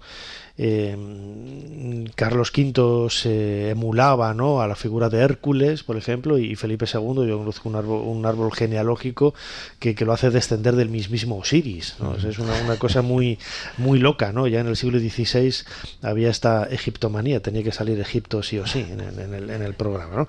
Siempre lo tenemos que colar de como sea. Pero lo llamativo de todo es ¿no?, esa idea de recrear, ¿no?, de emular el templo de Salomón.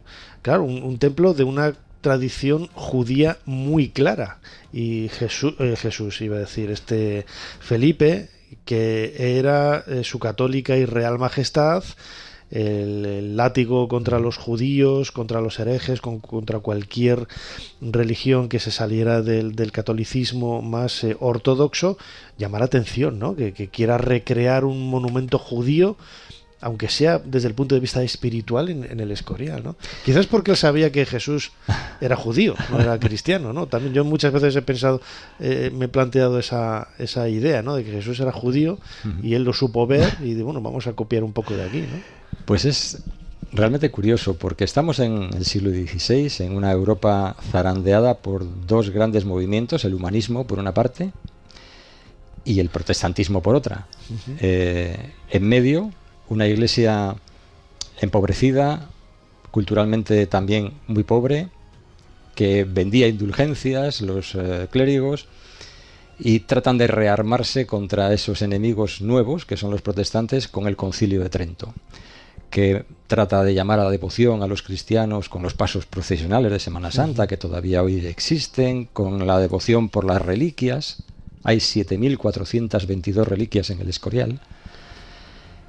Y en ese contexto sorprende que, en efecto, esa sede espiritual de ese mundo de contrarreforma que es el Escorial esté inspirado de alguna manera, aunque sea metafóricamente o espiritualmente, en el Escorial, perdón, en el Templo de Salomón. Y es que si uno accede al así llamado Patio de los Reyes del Escorial, se va a encontrar con 6 enormes estatuas de Juan Bautista Monegro, que representan a otros tantos reyes judíos que tuvieron que ver con la construcción del templo, o bien contra la erradicación de los cultos, digamos, paganos, ¿no? Y en el centro de esas 2 estatuas, de esas 6 estatuas, están lógicamente los dos que estamos imaginando que voy a decir, David y Salomón.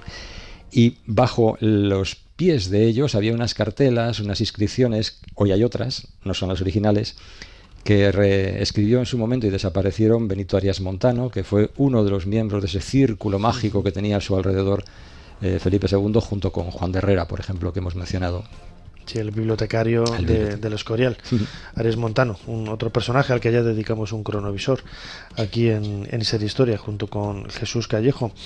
La figura de Juan de Herrera siempre ha estado muy vinculada desde la infancia casi, ¿no?, con Felipe II. Estando la capital en Valladolid, él comenzó el proyecto, ¿no?, de la catedral que se tenía, ¿no?, con la idea de que fuera la catedral más grande del mundo conocido en aquella época. No se llegó a casi ni a hacer la mitad de lo que estaba proyectado, y yo recuerdo que viviendo en Valladolid siempre se comentaba, ¿no?, es que se abandonó porque Herrera tuvo que ir a hacer el Escorial, ¿no? Bueno, en realidad se abandonó porque no tenían dinero, pero de alguna forma hay que explicarlo, ¿no?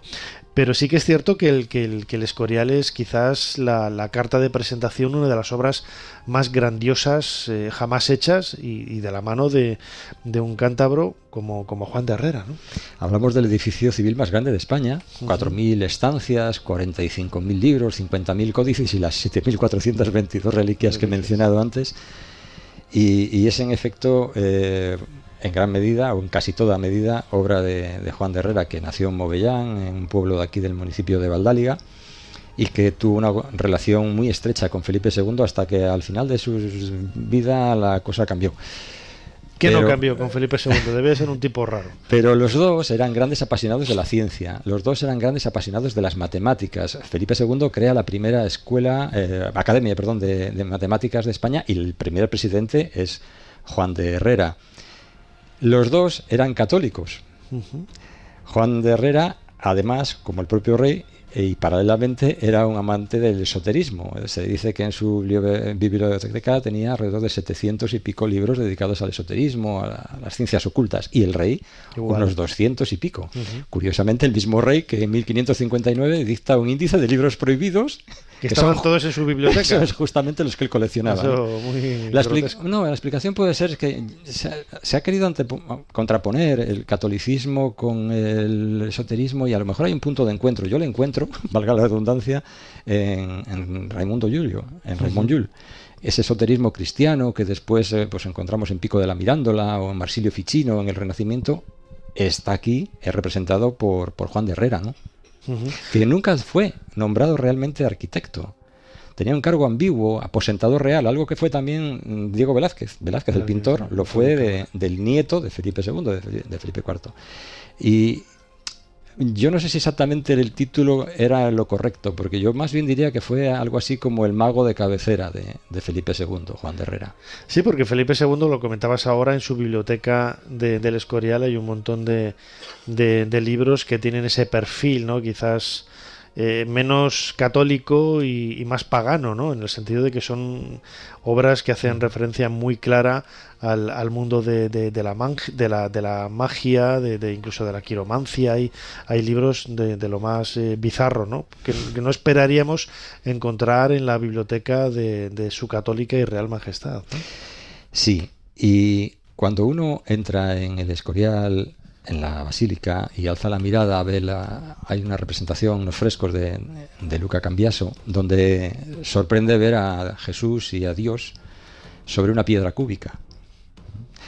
Juan de Herrera escribió el Tratado de la Forma Cúbica, y algunos han vinculado esas ideas a una metáfora que se utiliza en la masonería a propósito de pulir la piedra cúbica, como una metáfora de transformación interior. La piedra cúbica es algo que no encontramos ordinariamente en la naturaleza, sino que ha de ser esa irregularidad de la piedra pulida. Y qué curioso que encontremos esto en el Escorial, ¿no? La decoración del Escorial, la decoración herreriana, está basada en la proporción, en la medida, en el número, en la simetría, más allá de esos caprichosas pirámides sobre las cuales reposan inestablemente unas bolas, ¿no?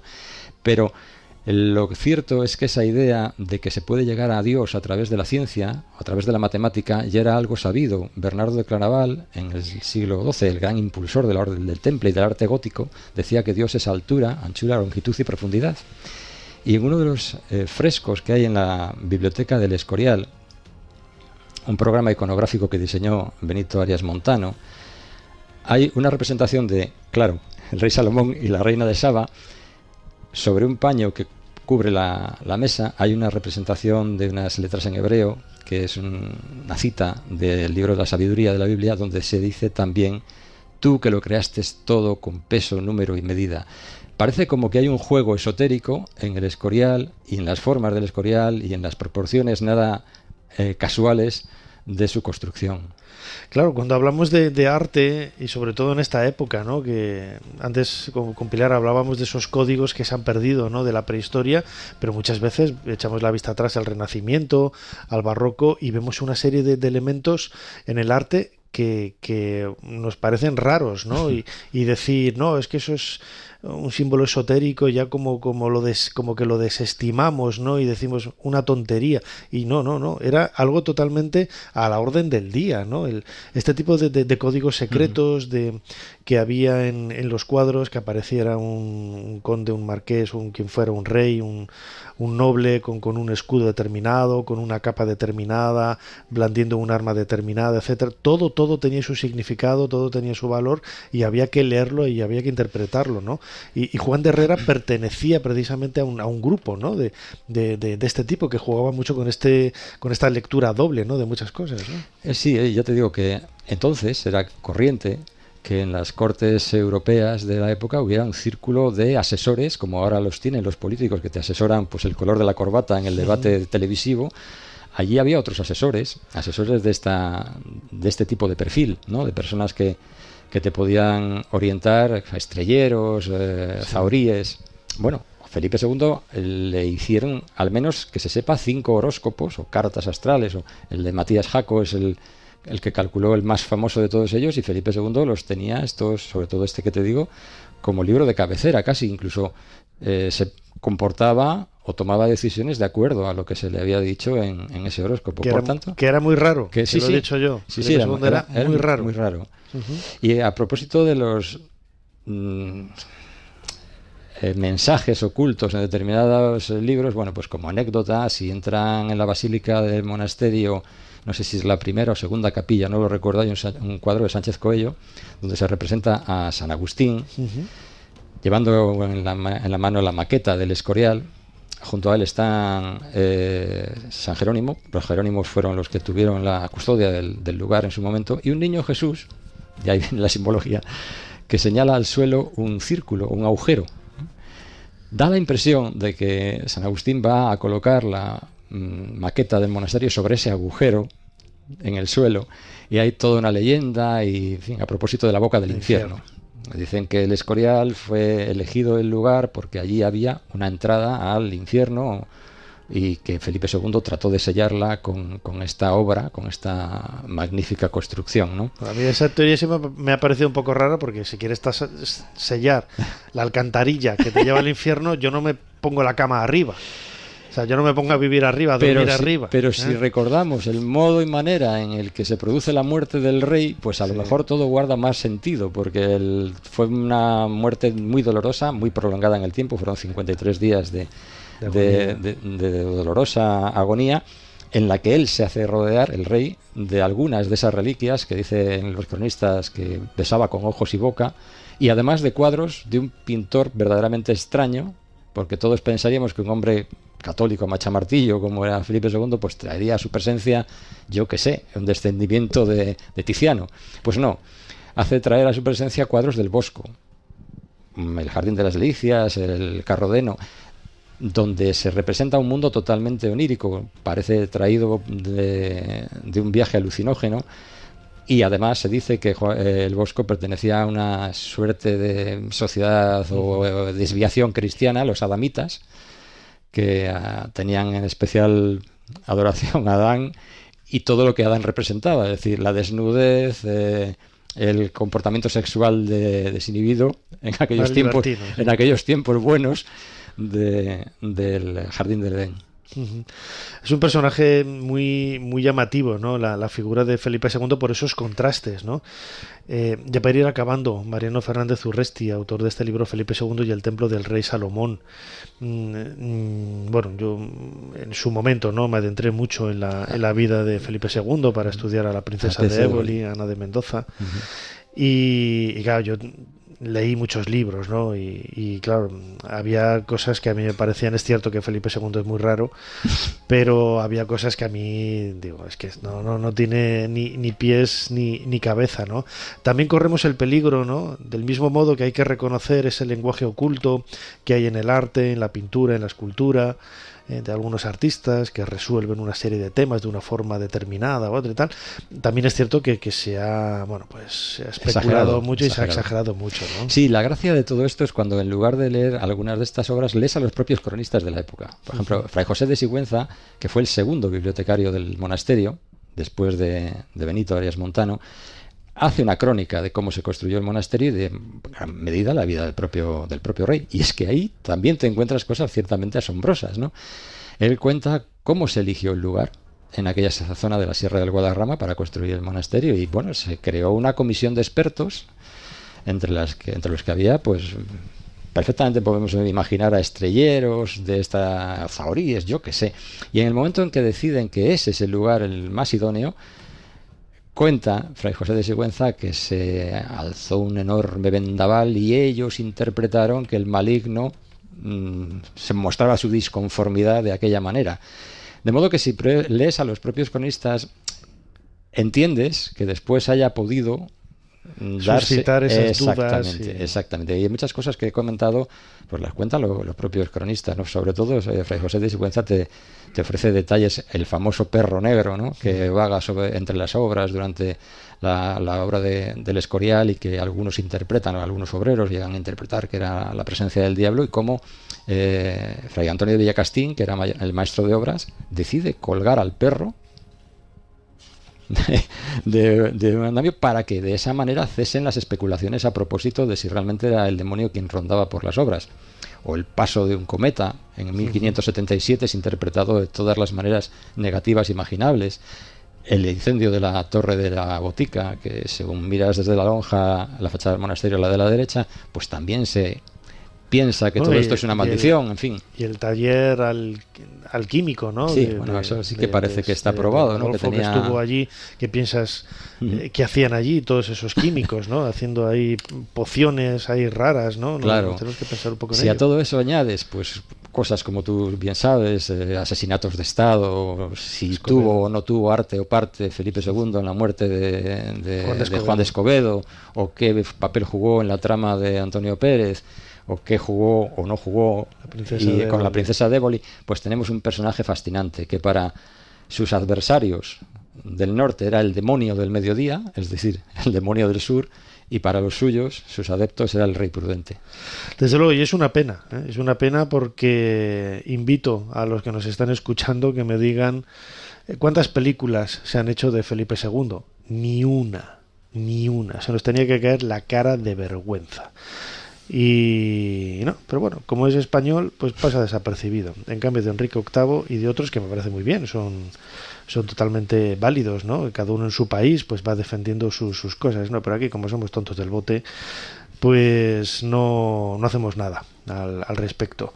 Y es un personaje que, más allá de su locura y del contexto histórico en el que vive, pues a mí me parece uno de los grandes protagonistas para entender la historia de España en la actualidad, ¿no? Estamos en el siglo XVI y fue todo un personaje, ¿no? En su imperio, no era emperador, pero vamos, ahí sí que realmente casi no se ponía el sol nunca de la importancia que tenían todas sus tierras, tanto en este continente como en otros. Felipe II y el templo del rey Salomón es el nuevo trabajo de Mariano Fernández Urresti, publicado por Almuzara. Mariano, como siempre, muchísimas gracias por habernos ayudado a hacer un poquito más de historia. Muchísimas gracias a ti, un abrazo.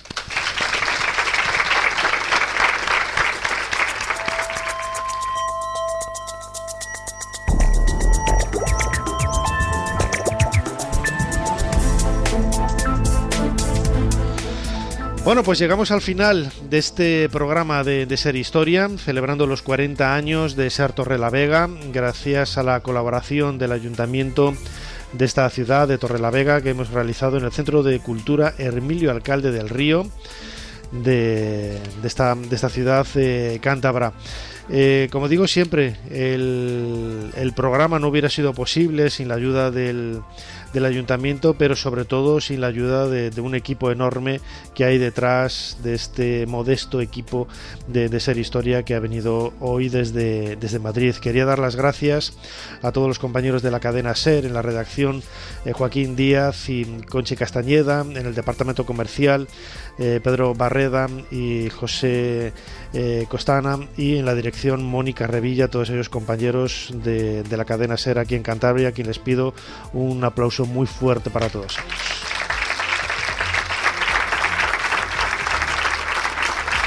Desde el punto de vista técnico, esto no hubiera sonado tan bien si no fuera por el buen hacer de Luis Ángel Portugal y Sergio de Castro, a quien damos también un aplauso enorme.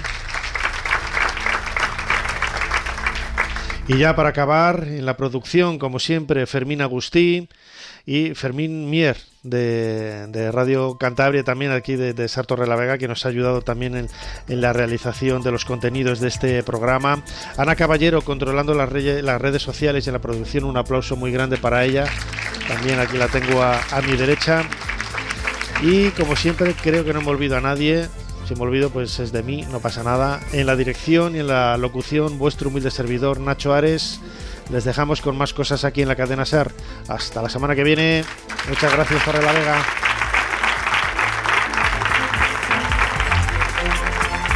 Suscríbete a Ser Historia. Todos los episodios y contenidos adicionales en la app de Cadena SER y en nuestros canales de Apple Podcast, Spotify, iVoox, Google Podcast y YouTube. Escúchanos en directo en la SER los domingos a la 1:30 de la madrugada. Cadena SER. La radio. No importa lo que te detenga, despierta tus sentidos con la fuerza del tigre y el poder de hierbas aromáticas legendarias. Tiger Balm actúa rápido para calmar, revitalizar y restaurar. Siéntete mejor y vuelve a disfrutar la vida con Tiger Balm.